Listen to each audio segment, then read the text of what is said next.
Okay, you guys, what is up? The King of Lightning is here today to do Bleach, chapter 589 review. Now, this chapter is very simple, but if you haven't seen it already, click right here for the live reaction, Myra at your left, and the only thing, so let's just dive right in, the only thing that actually has substance, that has meat, that has taste in this chapter is the explanation that involves the whole distortion between the present world and soul society, and how the Quincy's caused it, and how it was probably according to Urahara. Now, whether he's right or not, we don't know. Urahara is a very smart man, we obviously know that, but if he's right or if he's not right, again, that's not confirmed.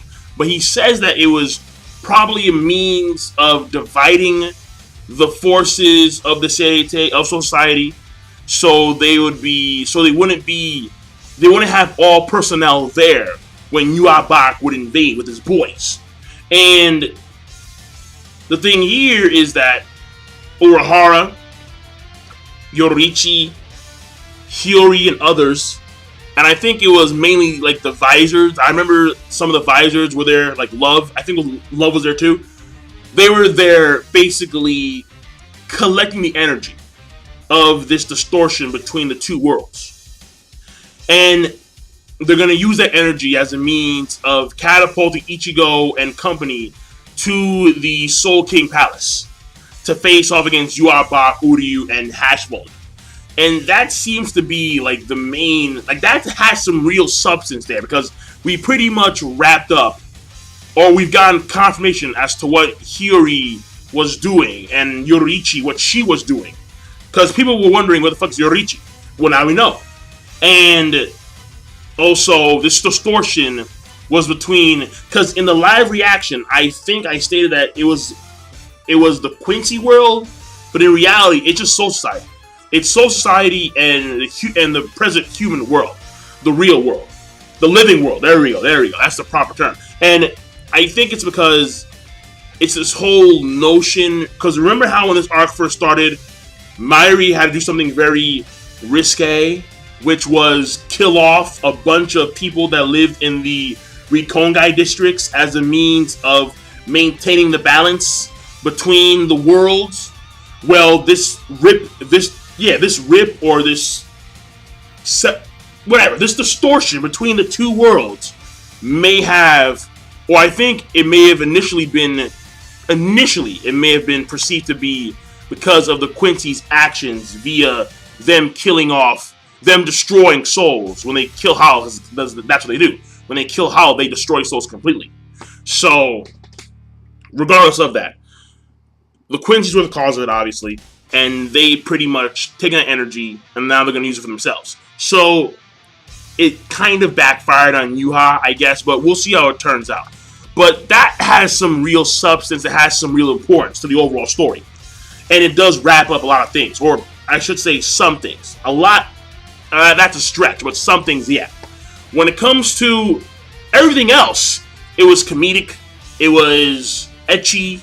You had scenes involving, well, the main bit here when it comes to those type of scenes was Orihime and her outfit, and how Ichigo, well, it is a little bit revealing, and how apparently Orihime is a quote-unquote maiden, and how a real maiden wouldn't wear this because she wanted to. So Ichigo didn't realize that maybe she was wearing this so she could try and get some, at least some flattery from Ichigo. Like, you look pretty good, like, I like the way you look. Something like that. You look appealing. But whatever. No, he didn't do that. Alright, this apparently oblivious that she was wearing this for him. And how Urahara pretty much egged her into doing that in the first place. And so that was funny. The fact that Chad actually acknowledged that she was wearing something like this to begin with. That's hilarious. And what I do want to say is, when it comes to Ichigo and the whole pairing things, I don't really care. Alright? Because people say it's Rukia or it's Orihime. I don't give a fuck. Alright? I just figure what makes the most sense is human on human relationships. That's what I would figure. So, because Rukia is like God knows how old. So to me, it makes the most goddamn sense. Whatever. Alright, I have no real say in that. And then the last part of the chapter, also very amusing in the fact that you had, well, amusing and really twisted too, because you had Gazelle and she's just doing her thing. Alright, she just, well, moist or erect. I don't really know where to go with that. I mean, I'll take Yumichika's word for it, and Gazelle's actually a guy, since every time, it's time! Every time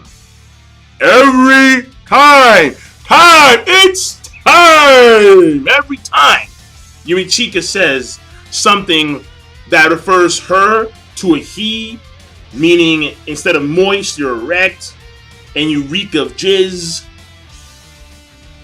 Gazelle, he gets flustered. Very obviously flustered.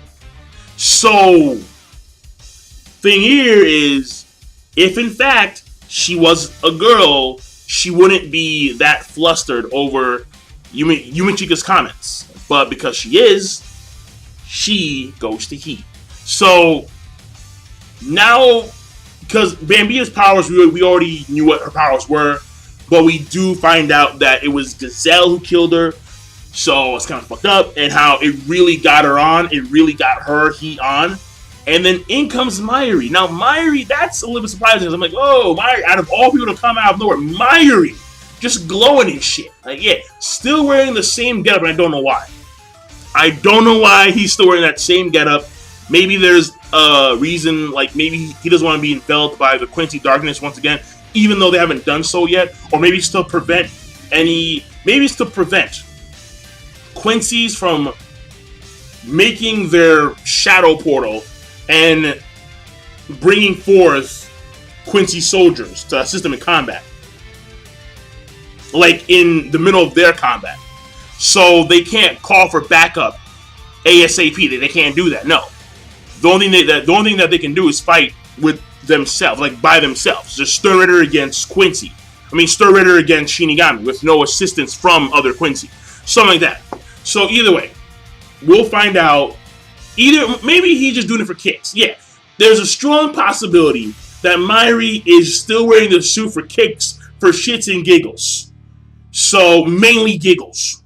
So that being said, I am done. That's all there is to it. That's all, folks. So King of Lightning. The chapter, I think, is okay, and seeing, which, in my personal opinion, I believe you can believe something else. I don't really care. Seeing Yoruichi, the best female character in the series, again, I don't care what the fuck you believe in. That's what I believe. Seeing her come back, and how she is probably going up there with. I'm pretty sure she is. I don't see why not.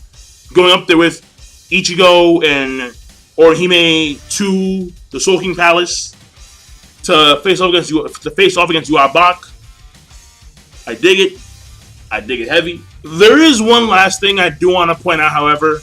Note at the irony. Note at the just how ridiculous it is for Ichigo to come down for like a few minutes to take on maybe a few Quincy, and then he's going to go right back up to the Soul King Palace to fight against Yuabak. To me, I find that very disappointing on a lot of levels. I was hoping that we get Ichigo to stay here and fight against other Star Knights before he could return back to the Soul King Palace and take on Yuabak. And now Yuabak would probably go on like a killing spree or some shit like that. And we see Ichigo, just more of like a trial. Like he had to work his way back up there. Instead of, okay, well, here's Urahara. I have the energy. Let's go up. Like, let's go back up. Like, it's that easy. So, to me, I'm not a huge fan of that. I'm really not. So, that being said, I'm done. King Lightning, rate the video, comment, subscribe. Have a nice day.